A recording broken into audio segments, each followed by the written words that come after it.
அனைவருக்கும் வணக்கம். இன்றைய பதிவில் நாளை வரும் தைப்பூசம் 2024 வெற்றியை கொடுக்கக்கூடிய தைப்பூச திருநாளன்று நம்ம வேல் வழிபாடு இப்படி செஞ்சு பாருங்க. உங்க வாழ்க்கையில எப்பேற்பட்ட கஷ்டங்களாக இருந்தாலும் சரி, எந்த ஒரு பயமாக இருந்தாலும் சரி, நிச்சயமாக அது அனைத்தும் தீரும். சின்ன தகவலை தான் நம்ம இப்போ பார்க்க இருக்கிறோம். இப்போ தான் நம்ம சேனலை நீங்கள் ஃபஸ்ட் டைம் வாட்ச் பண்ணுறீங்கன்னா மறக்காமல் சப்ஸ்கிரைப் பண்ணிக்கோங்க. பக்கத்தில் இருக்கிற பெல் ஐக்கானை கிளிக் பண்ணிக்கோங்க. அப்போ தான் நான் போடுற வீடியோஸ் எல்லாமே உங்களுக்கு நோட்டிஃபிகேஷன் வரும்.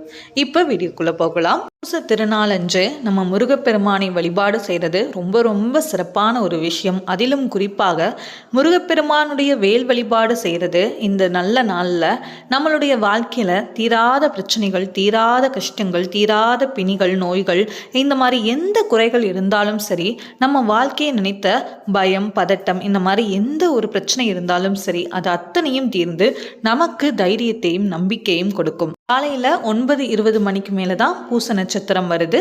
பூச நட்சத்திரமும் பௌர்ணமியும் இணையக்கூடிய அந்த நேரத்தில் தான் நம்ம தைப்பூச வழிபாடு நம்ம செய்ய ஆரம்பிக்கணும். பெருமானுடைய சிலை இருக்குது, வேல் இருக்குது அப்படின்னா முருகப்பெருமானுடைய சிலைக்கும் வேலுக்கும் நீங்கள் அபிஷேகம் கண்டிப்பாக நாளைக்கு செய்யுங்க.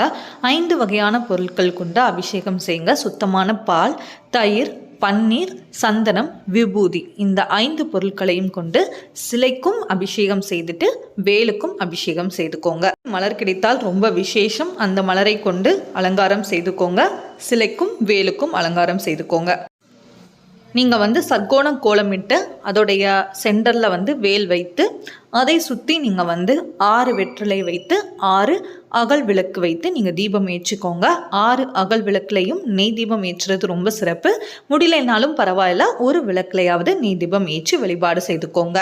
ஸ்ரீ கவசம், கந்தகுரு கவசம், திருப்புகள், இந்த மாதிரி உங்களுக்கு தெரிந்த முருகப்பெருமானுடைய பாடல்கள் அனைத்தும் நீங்கள் பாராயணம் செய்யலாம். முருகப்பெருமானுடைய மந்திரம் தெரிஞ்சு அப்படின்னா அந்த மந்திரம் இப்போ 6 எழுத்து மந்திரம் ஓம் சரவணபவ இருக்குல்ல, அதை சொல்லிட்டு ஒரு 108 முறை நீங்கள் என்ன பண்ணுங்க, அர்ச்சனை செய்துக்கோங்க. வேலுக்கு உதிரி பூக்கள் இருந்துச்சு அப்படின்னா அந்த பூக்கள் வைத்தும் தாராளமாக நீங்கள் அர்ச்சனை செய்துக்கலாம். மாதிரி நம்ம நாளைக்கு முக்கியமான இந்த சக்தி வாய்ந்த நாளில் முருகப்பெருமானை நினைத்தும் நம்ம வேல் வழிபாடு செய்து வர கண்டிப்பாக நம்ம வீட்டில் இருக்கிற அனைத்து குறைகளும் அனைத்து கஷ்டங்களும் நீங்கும் கண்டிப்பாக சொல்லுவாங்க. அதனால் நிச்சயமாக வேல் இருக்கிறவங்க கண்டிப்பாக அபிஷேகம் செய்து அலங்காரம் செய்து நெய் தீபம் ஏற்றி வேல் வழிபாடு செய்யுங்க.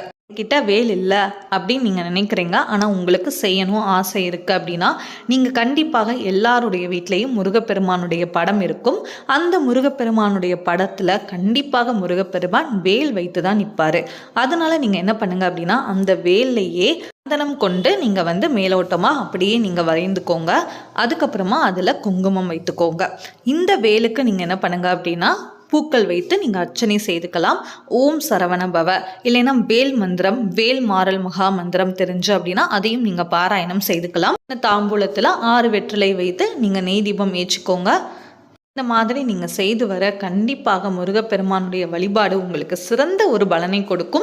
உங்கள் வாழ்க்கையில் இருக்கிற அனைத்து குறைகளையும் தீர்த்து கண்டிப்பாக அடுத்த தைப்பூச திருநாளுக்குள்ள நீங்கள் கேட்ட வரத்தை நிச்சயம் முருகப்பெருமான் கொடுத்து உங்களுக்கு பரிபூரண அருள் நிச்சயமாக கிடைக்கும்.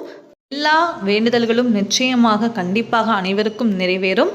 நம்ம எல்லாருமே முருகப்பெருமானை வேண்டி நம்மளுடைய வாழ்க்கையிலையும் எல்லா வெற்றிகளும், எல்லா சந்தோஷமும், நல்ல ஆரோக்கியமான வாழ்க்கையும் நிச்சயமாக கிடைக்கும்.